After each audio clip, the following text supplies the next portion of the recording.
Assalamualaikum guys, you are watching Knowledge Promoter as I am sharing various type of articles regarding Pakistan economy.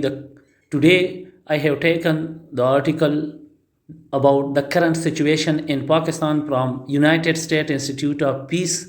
We will discuss it. Pakistan continues to face multiple sources of internal and external conflict.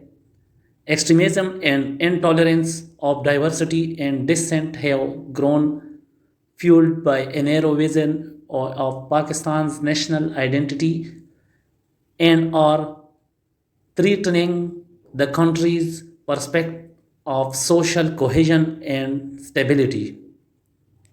The inability of state institutions to reliably provide peaceful ways to resolve grievances has encouraged groups to seek violence as an alternative. The country saw peaceful political transition after the 2013 and 18 election. However, as the country prepares for anticipated election in 2023, it continues to face a fragile economy along with deepening domestic polarization.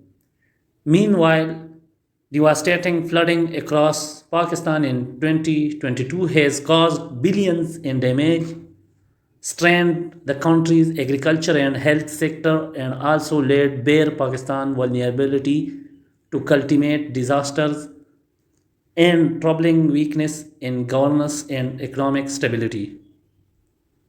Regionally, Pakistan faces a resurgence of extremist groups along its border with Afghanistan, which has raised tensions with Taliban led Afghanistan. Despite a declared ceasefire on the line of control in Kashmir in 2021, relations with India remain stagnant and vulnerable to crises that pose a threat to regional and international security. The presence and influence of China as a great power and closely ally of Pakistan has both potential to ameliorate and exacerbate various internal and external conflict in the region.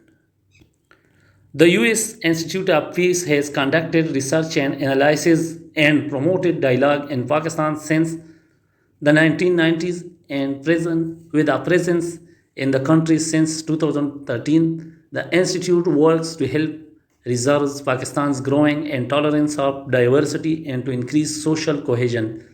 USIP supports local organizations that develop innovative ways to build peace and promote narrative of inclusion using media, arts, technology, dialogue, and education.